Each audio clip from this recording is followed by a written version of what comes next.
Okay, 3, 2, 1.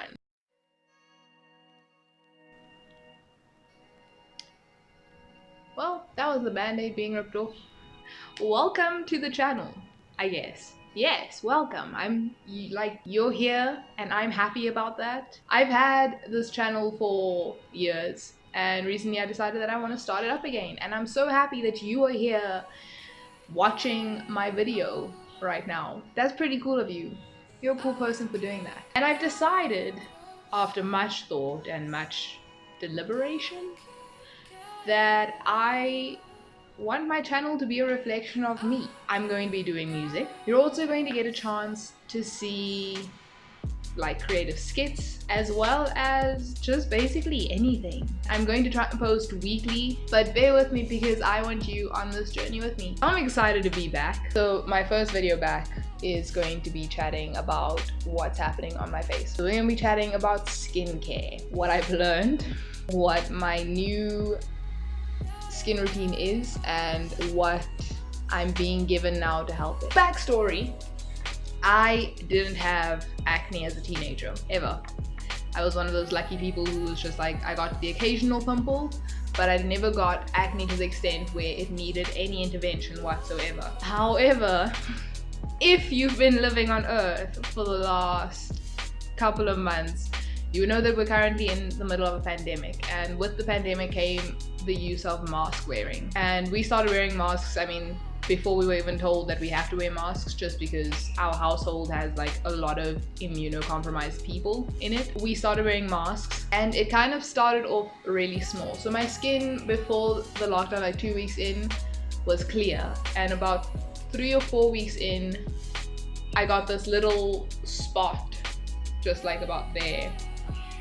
And I didn't worry about it too much. I thought maybe it's just like stress and like the whole world is going into lockdown and what does a pandemic mean. Started off small and I kind of treated it just with like my normal skincare routine, which was like a face wash and a light moisturizer that had no fragrance in. And then it didn't go away. And then it did go away. And then it came back and it sucked. And when it came back, it started spreading a bit more. And then I started popping up on this side as well. And at first I kind of left it. I didn't really know what it was. I was like, I don't get acne.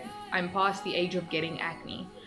Though I did do research on like adult acne and the fact that that could also happen. But my acne was forming literally just over my mask line. So if you see me out of the mask, you wouldn't see any acne because it would literally all be covered, which was a hint to what this was at the beginning of all of this. Nothing in my skincare had changed to like lead to this. Nothing in my diet had changed. If anything, I was like working out a whole lot more. I was eating a lot healthier. And as time passed, I started realizing that wherever my mask was, this was all just spreading. And so I looked into it. I did 3 things that I'm gonna tell you about that partially worked but didn't really. Number 1 was I started with DIY skincare. We're gonna get back to that. Number 2 was I started using Environ products. I essentially bought like the entire A range. And number 3 is my new thing that I'm gonna be starting, which I'm gonna get to later because suspense. Number 1, DIY skincare. We know it's dangerous. Kind of ask people that I know, like, what do you do to like when you get pimples? Because I was running out of ideas. Because like I said, I never faced the issue before, so I didn't really know what was going on. So many people were like, oh no, I use a honey and cinnamon mask, or I use turmeric, or I drink a turmeric tea, or lemon and aloe, or aloe and honey, or aloe and tea tree. And so I made all these things and I tried them over the week, obviously not all together. I'm not a crazy person. And I tried them all over the space of about 2 months. And there were some that looked like they were helping. I mean, none of it ever burned my skin, which I was really happy about. For a second, it looked like it was doing something. Each of it looked like it was doing something until it just wasn't. It just kind of stopped making any significant change. So I stopped DIY. I also watched a video by a YouTuber who's Skincare by Hiram, and the warnings against DIY skincare were rife. The concepts of like we don't know how much to measure necessarily, and especially since it wasn't working, I saw no like harm in stopping it. Then my brother and my sister-in-law told me about a skincare product called Environ. So Environ uses vitamin A infused products. Spoke with a consultant. I'm gonna be honest with you, the Environ process was incredible. Like, I'm not here to knock Environ in any way. The whole process was incredible. So you fill out this whole form about your skin, what products you use, the problems you're facing, the problems you're worried about, and then you get like a video call with a skin educator who like literally sits with you for, I think we sat for like an hour and a half chatting about where my skin was, what my skin doing now, and why I can't handle my skin getting any worse. And so she started me off on the product range, and she even told me which products I definitely needed, because obviously the products are like along the pricier range when it comes to skincare. They on the same price range as your Dermalogicas. It wasn't as expensive as I thought it was. The total cost of all my products came out to about 1,100 rand, which is costly obviously for skincare, but it was like, I was at a point where I was like, I need to get this seen to. Like, I can't handle the growth. So this is what the growth looked like then. I thought it was bad. Boy, do I miss those days. So I used the Environ. I used the cleanser, I used the toner. I got a sample pack of one of their treatments, as well as I used the moisturizer and a Cebu Spot clearing gel, which was like a topical, just like apply, as well as my normal SPF, because can't leave the house without SPF. And it seemed to start working. It was slow, but it started working, and then it started clearing so much. Then it stopped clearing and it started drying out my skin quite a bit more. So I called them, which was also a really great thing. You could email or call, and like the same person who dealt with my skin was like happy to help me out, and she explained to me that like this might be happening because my skin's just regulating to the product, which made sense. And then the clearing stopped, and I stopped kind of like flaking on my nose, and it just stopped working. And it seemed like it was just starting to grow back. And I made the decision that, you know, when that product finishes, after using it for about 2.5 months about, it stopped working, and that kind of knocked me a bit, because I was like, crap, I can't do much about that. And now I am at step 3 in my life of skincare.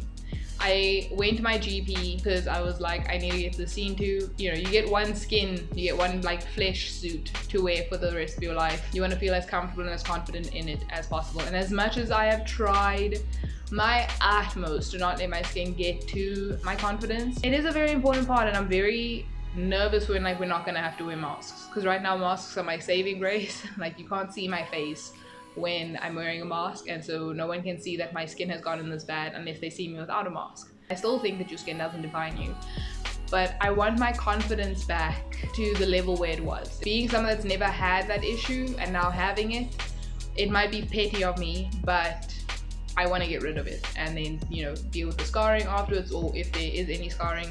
Hopefully there's not. I honestly can't see what's going to be scarring after this. So I went with a GP, and the second I took my mask off, she was like, oh, you have, like, it's full-blown acne at this point. She was like, it probably did start with your mask, and now we're here. So things that I want to tell you that my GP told me that might be applicable to you, because you never know. The things that she told me that possibly caused the skin irritation was 2 things.